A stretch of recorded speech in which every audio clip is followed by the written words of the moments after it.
Durantula, Easy Money Sniper, the Slim Reaper, or just KD, you know by now who the man is and what he represents. In fact, he's probably the only guy in NBA history that has a legitimately unblockable jump shot. That shot is up around 10 to 12 feet in the air when KD rises up for a jumper. And through all the jumpers and points scored in the NBA came so many things us fans still need to know more about. Here are 10 things you didn't know about Kevin Durant. Kevin Wayne Durant is one of the best basketball players in NBA history. He's a basketball icon, a two-time NBA champion, the second pick in the 2007 NBA draft, a multi-time MVP, one of the best scorers we've ever seen, and a movie star. Well, alright, he's only been in one movie. It still makes him a movie star, right? This guy has it all, but we're not here to discuss what he has after the NBA. Instead, we're here to discuss what he didn't have before joining the NBA and how he ascended to stardom. Durant was born in the Washington, D.C. region on September 29, 1988. Kevin's mother, Wanda Durant, and father, Wayne Pratt, had 4 children. Wanda mainly raised Kevin and his older brother Tony as a single mom working late shifts at the post office. You wake me up in the middle of the night in the summer times, making me run up a hill, making me do push-ups. We wasn't supposed to be here. You made us believe. You kept us off the street. You sacrificed for us. Even at an early age, the tallest younger brother in the family could see how he would someday drive himself to fortune and fame. His parents, Wanda and Wayne, separated when Kevin was an infant, but Wayne re-entered his life and played a significant role in his basketball passion for good. It's worth noting that the basketball superstar did not hold the sport in high regard during the first 10 years of his life. He never did, that's for sure. Kevin, at 11, decided to pursue a career in the sport after experiencing his first taste of intense competition as a member of the Prince George Jaguars. Kevin scored 18 points in the second half of the game as the Jaguars won one of their national championships. Kevin was overjoyed after the game and informed his mother that he aspired to play in the NBA. Durant thrived as a young hooper thanks to Kevin's size and natural talents, as well as Wanda's motherly motivation. Durant spent his formative years in Prince George's County, Maryland, which is in the eastern suburbs of Washington. After returning to his children, Wayne Pratt would take his son to several competitions around the country. Around this time, Kevin joined the Amateur Athletic Union, or AAU, and joined many teams in the Maryland region. It took 10 years for Kevin Durant and his father to reconcile, but they did.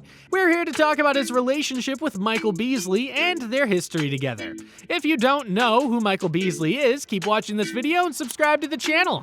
I guarantee you it'll be worth your while. Michael Beasley, like Kevin Durant, was a second overall pick drafted in the 2008 NBA draft, 1 year after Durant was drafted. But while Durant hit the NBA like a storm, Beasley's impact was a lot less impressive. While Durant averaged 20.3 points per game while shooting 43% field goal, Beasley averaged 13.9 points per game while shooting 47% field goal, both in their first seasons. If you're wondering why we're comparing both players, it's because they both are very similar and had a similar journey to the NBA. Let's rewind to when they were kids. Beasley and Durant first met when they were 11 years old, and it's a funny story. On the basketball court, Michael Beasley was awkward and clumsy as a kid. He went to the Seat Pleasant Activities Center just outside Washington, D.C. to try out, and while everyone there recognized his raw talent, they also saw he lacked focus. He was unruly and difficult to coach, and Beasley was told to leave the gym after only a few hours of practicing with the boys' team. He left, but not before stealing the team's pizza. Yeah, you heard it right.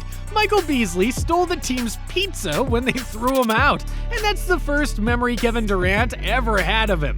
Beasley recalls meeting Durant and confessing to the pizza heist. Beasley was eventually invited back, even though he stole the team's lunch and was terrible in practice. But before and even while that was going on, it's true, KD had a pretty rough upbringing.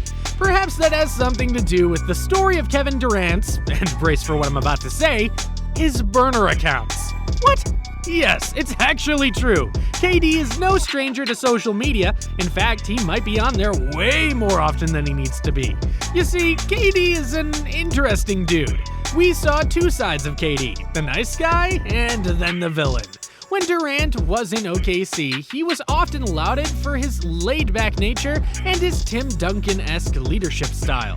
But when KD endured a national verbal beating by fans and the media for joining a Warriors team he had down 3-1 in the conference final, his identity seemingly flipped entirely. KD might have stood up to and ultimately vanquished that verbal beating by winning his first ever finals MVP a year later, but still he felt the need to fire back at critics. And he took a widely unconventional route in doing this. Early in 2018, the story around Durant's Twitter and Instagram burner accounts became a real story. Those burner accounts reportedly liked and retweeted social posts saying that Durant was a better player than Steph and LeBron, and that KD has become the best in the world. A lot of people were caught off guard when they heard the story surrounding Durant's possible involvement in fake accounts. People called KD soft and thin-skinned. KD dispelled the idea that he used fake social media accounts to promote himself or to like posts saying that he was better than said player, but he never really escaped the notion that he is the most sensitive superstar in the league. Even KD's teammates used the burner account stories to poke fun at Durant after games and during practices. Durant didn't love that either. But aside from the antics, it really was a rough start. Durant discussed his background and the hardships he faced, as well as the investments he made to become one of the richest players in NBA history. In an interview with Grow, he discussed the sacrifices he and his mother made for one another during his early years.